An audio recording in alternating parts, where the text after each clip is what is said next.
Thank you very much. I'm really pleased to be here with you today.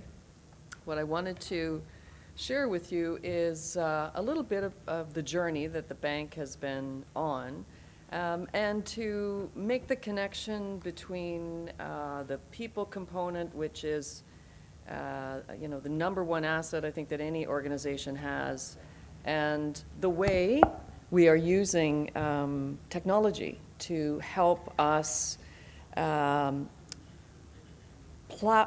through the thousands and thousands and thousands of documents that the bank has generated over its 70-plus years. So, thank you. This morning we'll cover off a few things. We'll talk about the bank, just for those of you who are not familiar with the work that the bank does, why managing what we know is so important, not only for our organization, but every organization. The challenges that we have faced, and I'm sure some of them, if not all of them, will resonate with you. I'll share with you our vision for what good knowledge management could look like. And then leapfrogging then to the actual plan. So how did we attack this kind of behemoth challenge that this organization had? Give you a sense of the timeline, and then specifically what we put in place to get there, and go into what our knowledge management framework looks like and the approach that we're using. And then give you a sense of what some of our priorities are moving forward. And I understand we will have time for questions. This is a relatively new presentation, so I haven't timed it, but I'm hoping to have maybe 10 or 15 minutes for questions afterwards. So looking forward to that. So the bank is one of the world's, largest sources of funding for knowledge and capital investment for developing countries. The focus for the bank is on helping the poorest people and the poorest countries.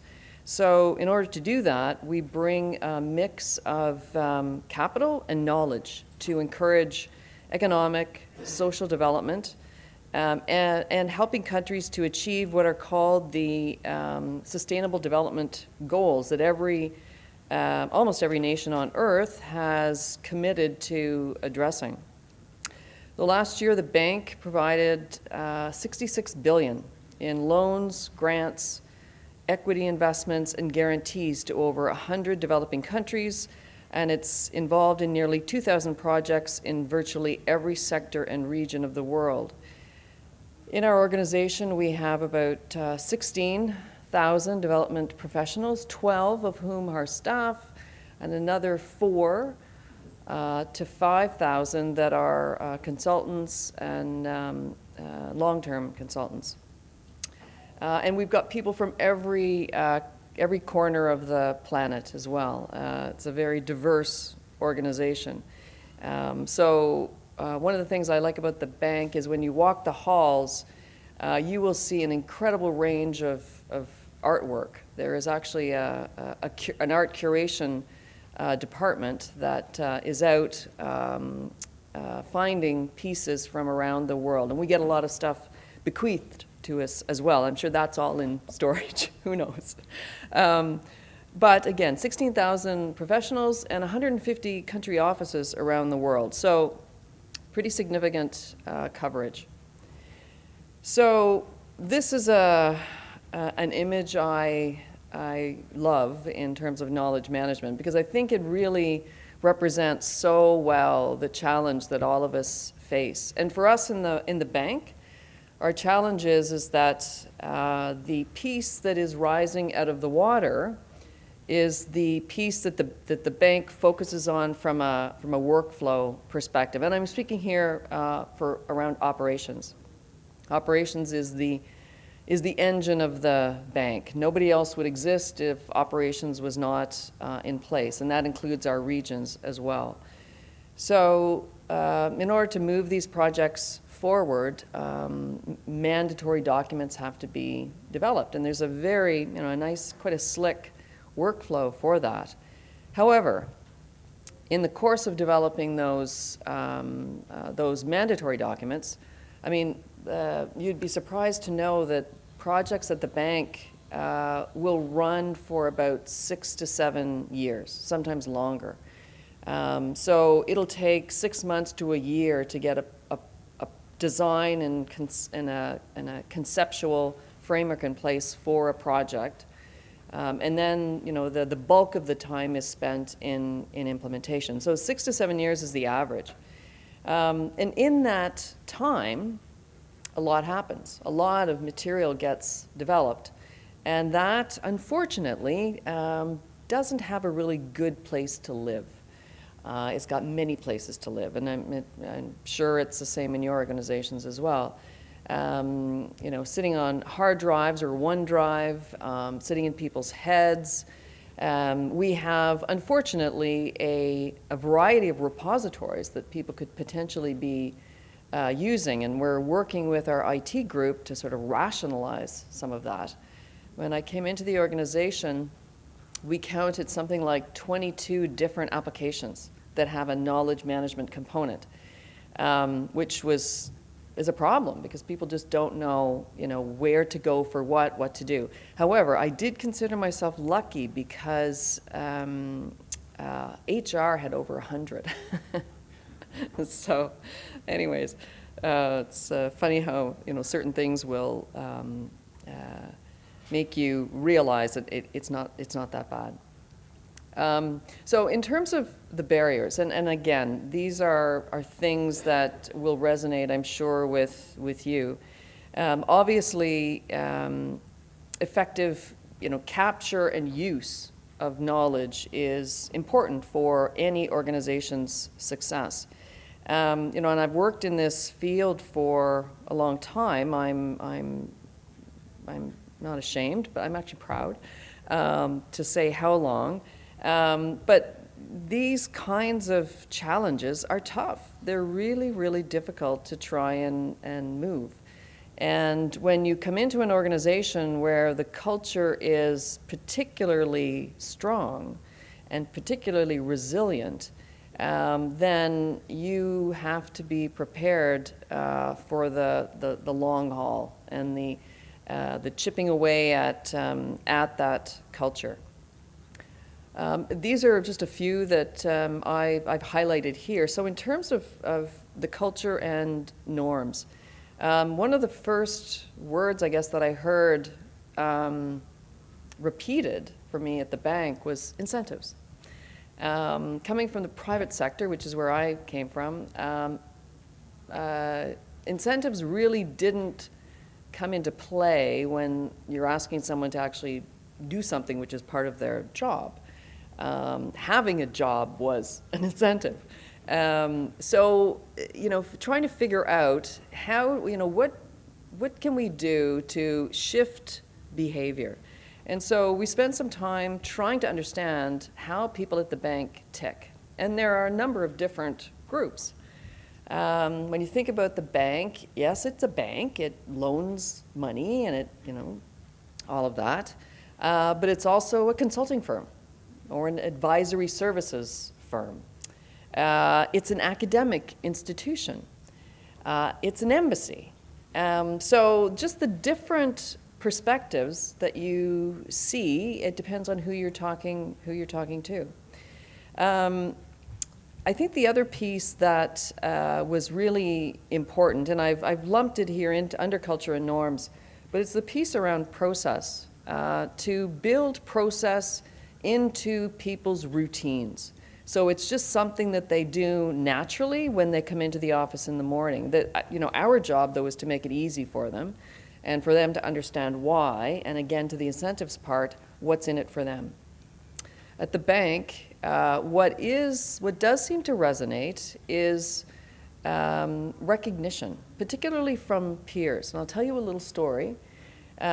We had a town hall with our previous president, Jim Kim, and this was when we were launching a really significant program, maximizing finance for development. So it's crowding in private finance into public funded projects. A big effort. And Jim was talking about, Jim and I were on first name basis. Jim was talking about the challenge and how these people played a role. And he was calling out this person's name. So-and-so, are you in the audience? And the guy waved, and Jim said, stand up. And Jim talked for about 2 minutes what this senior economist had done to really help to figure out how we were going to do this. And I was watching this senior economist, the look on his face to be recognized in a room full of his peers and his colleagues by the president. You could tell that this man was ready for anything else now after that. So it was a learning experience for me. The other piece in terms of barriers that we want to address as quickly as possible is making sure that executive sponsorship is in place. Having somebody who's credible, who is recognized in the institution, and who also believes in the work that is being done.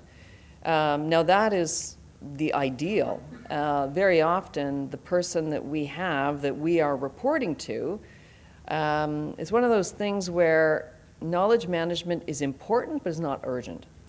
And the individual that you are working with very often is dealing with really urgent stuff. It's really important to build a rapport. The way we have positioned it in the bank is we're a support function. Our job is to make the job of our teams and our project managers or task team leaders easier. When we start doing that, then we will actually have made an impact. Tools and technology. No, they're important, not as important as culture, not as important as executive sponsorship, but in terms of how people think of knowledge management. It's a really esoteric concept, right? How many times have you had to explain to your mother what it is that you do? The tools and technology are how knowledge management is manifested in the organization. And so if you can't, if those tools are not integrated, if they aren't the right tools, you don't get to have those other conversations with people about what are the other problems or what are the other challenges or barriers that exist for you to have you participate in this new way of doing business. And then finally, the one I think that is most important is simply inertia. It's complacency within the organization. It's not realizing that the world is changing around you and your organization.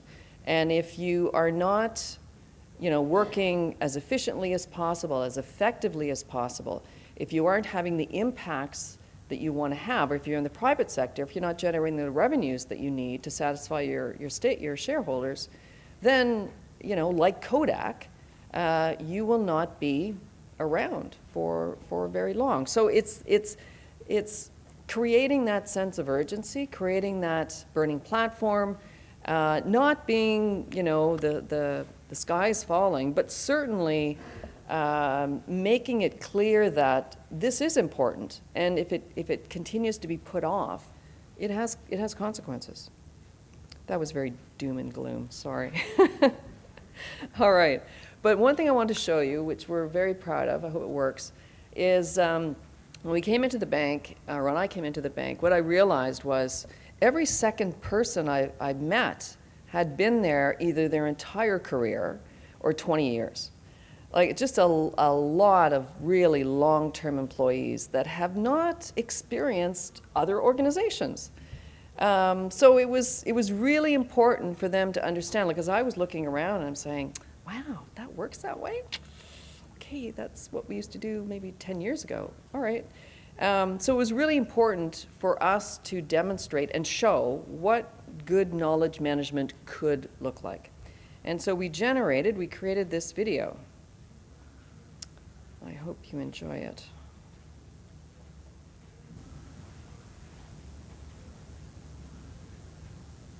Terry is a new task team leader at the World Bank, who has joined mid-career from Mercy Corps.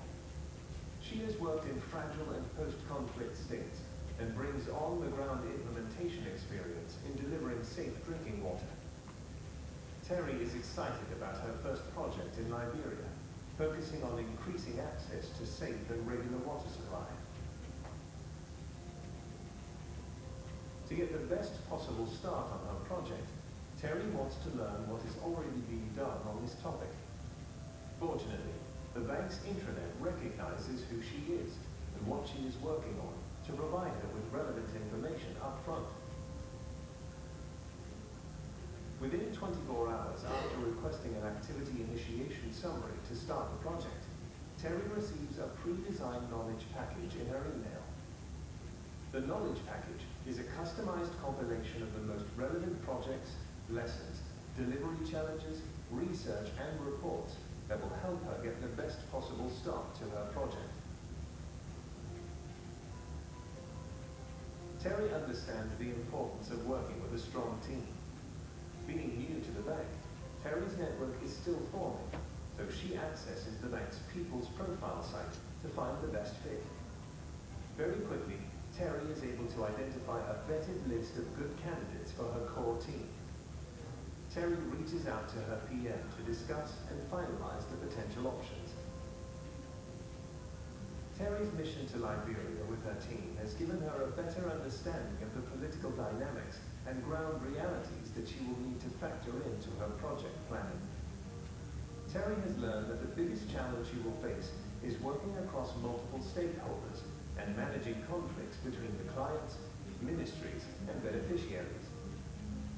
Terry reaches out to other colleagues through the bank's social network to get their advice and immediately receives responses for how they address similar challenges. Additionally, the global leads provide valuable insight that she can use when constructing her project concept note. From her onboarding experience and understanding of the sharing culture of the bank, Terry knows it is a priority to capture knowledge being generated during the life cycle of the project. The Global Solution Lead and Water Practice Knowledge Management team work together with Terry to capture both tacit and explicit knowledge, from internal reviews to individual stakeholder meetings. The KM team ensures that the outputs from Terry's project are available for others to benefit from. The offshore KM team then ensures that everything is tagged, uploaded to the portal, and easily findable. The bank's KM program and supporting infrastructure effectively facilitates access to the bank's collective intelligence. This has given Terry confidence that her project design best suits the client's needs and the beneficiaries. By working with and contributing to the bank's knowledge repository, Terry is also improving her influence and impact within the bank. This will be an important input to her performance review discussions. Terry is experiencing knowledge management at its best. How do we get there?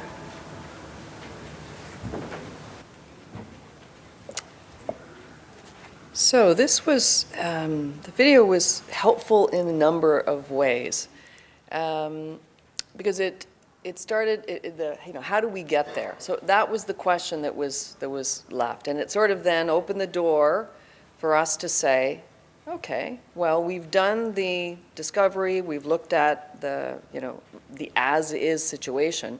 These are the gaps.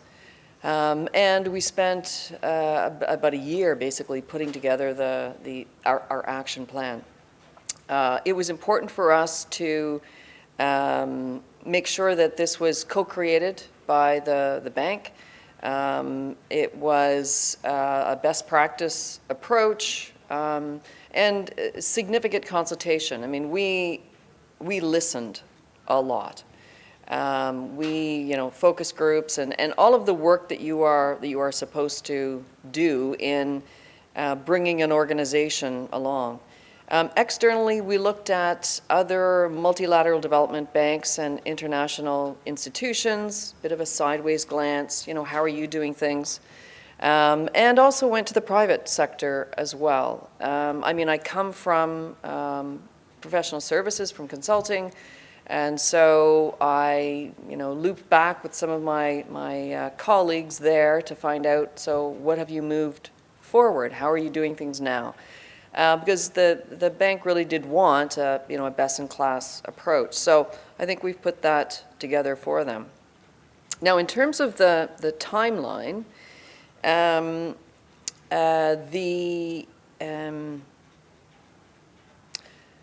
I said, the bank has been working on this challenge for quite some time. You can see here that the timeline goes back to 1996. And I was looking at reports back as far as that, talking about the knowledge challenge. Every few years there'd be another diagnostic or analysis, either externally generated or internally generated.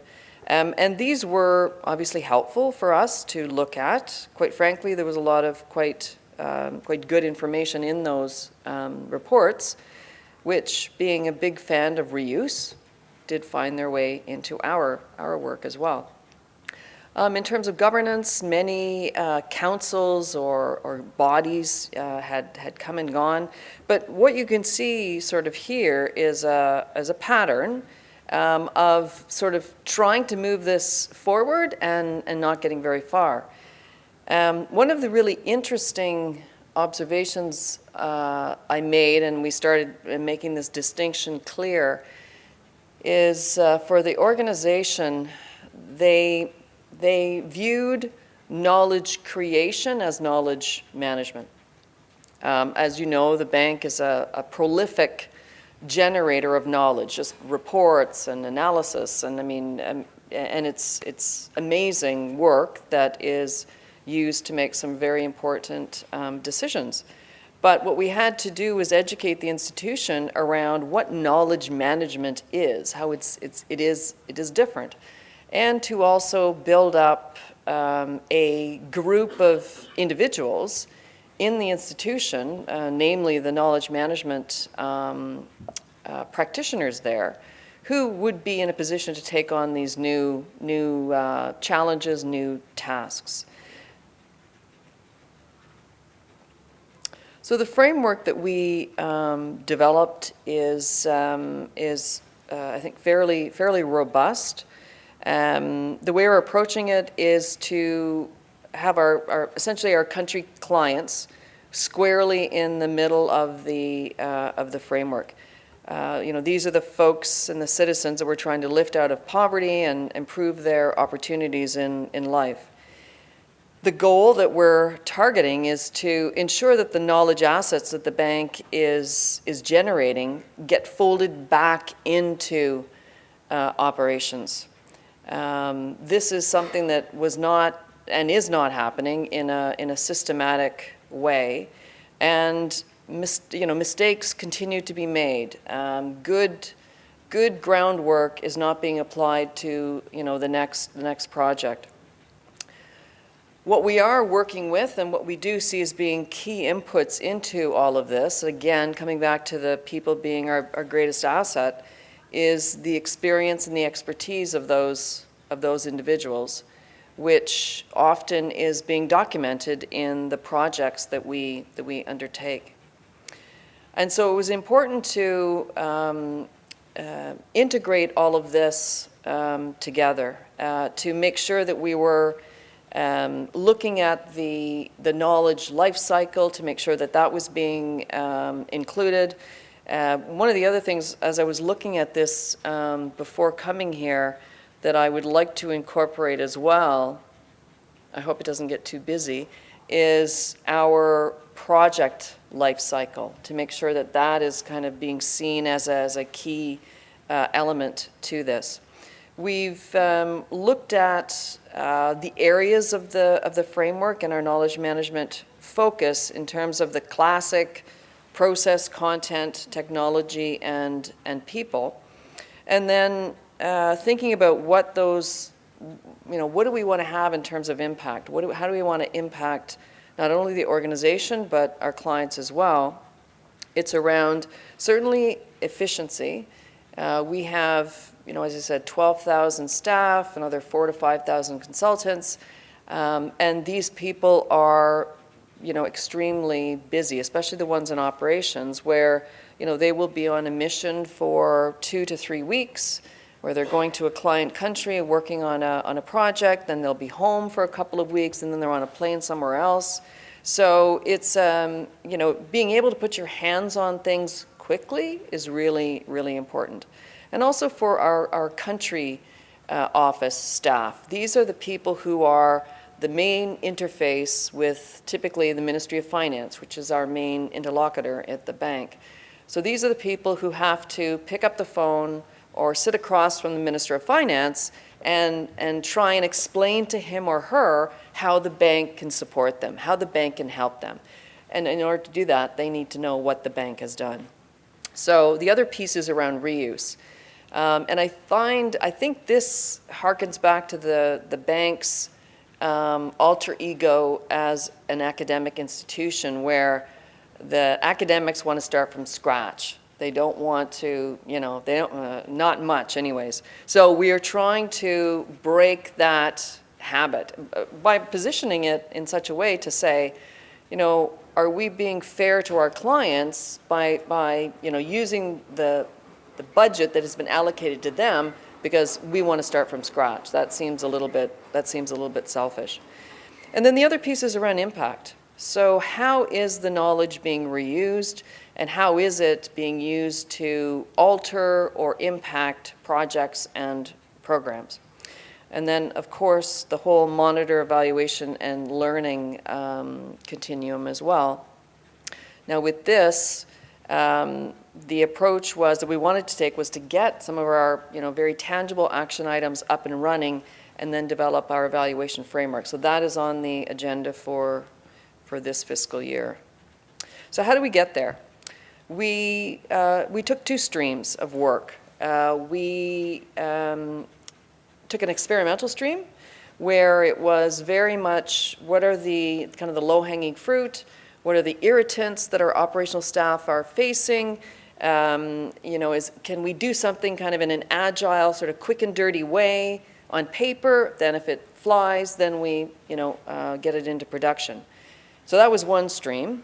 The other stream was foundational. So these are all of the, the more systemic challenges that an organization like this has.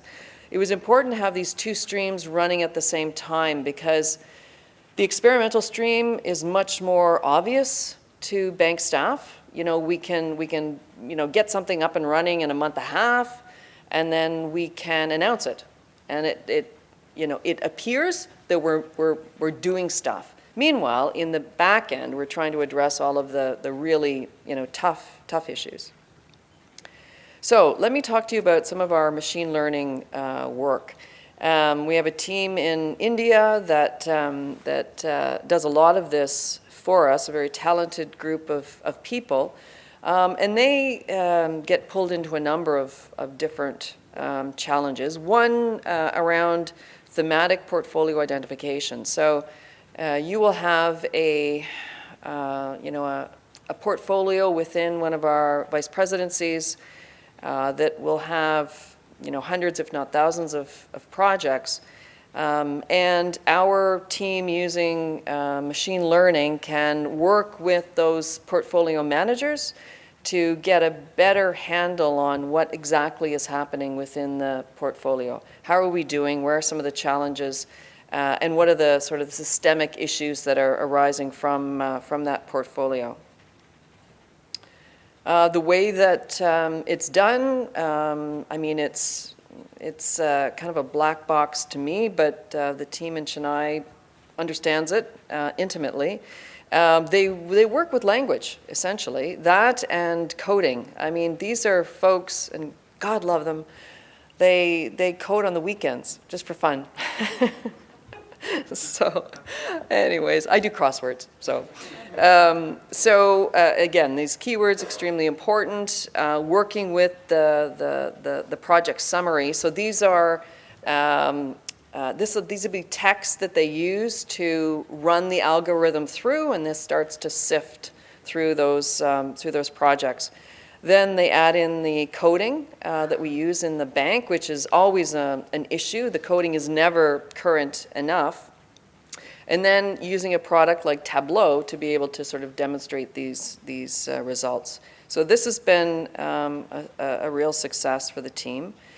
The pre-designed knowledge package, which you heard about in the video, what you saw in that was kind of the first version of it. We've now moved it to our operations portal. It's a much slicker looking product. The team was doing this kind of on an ad hoc basis. So the algorithm looks at a section of the documentation called the project description. The objectives that the project is trying to accomplish. It's typically a page to a page and a half long.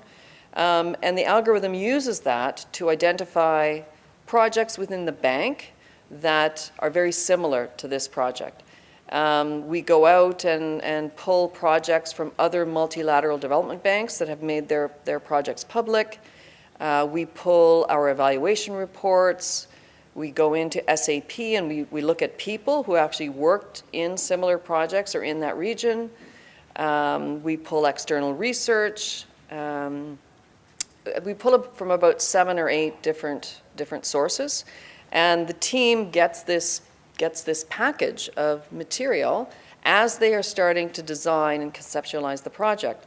So it's been very well received. I had one TTL, or project manager, indicate that this would take the place of a consultant for about 2 months of pulling all of this together, and we can generate it within 48 hours.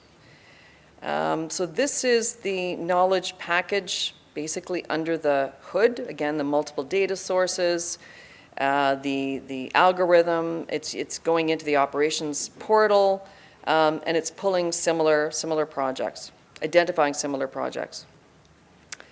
The other experiments that we've done, the pre-designed knowledge package, quality enhancements, we decided to drop. Because we just couldn't find a trigger to identify when somebody is doing a quality enhancement review. It's kind of hidden in the relationships and the inner workings of operations. After action reviews, we worked with our sister organization, the IFC, to use their methodology for after action reviews or project post discussions. And then the handover checklist. This is another area where we're using machine learning to dynamically generate a package of material for a new task team leader who comes in, because as I said, projects are 6 to 7 years long. You'll have maybe 5 project managers, so they need to know what's been going on. The foundational stream, again, these are some of the, you notice I'm speeding up. These are some of the challenging sort of areas that we've had to work in. Developing working with ITS, doing the rationalization, improving the search capability, taking more of an information architecture approach to our intranet, getting knowledge governance in place, working with knowledge management professionals within the bank. They number about 200 people. They were operating under very, very dated competencies, so we've updated those, trying to create that professional cadre.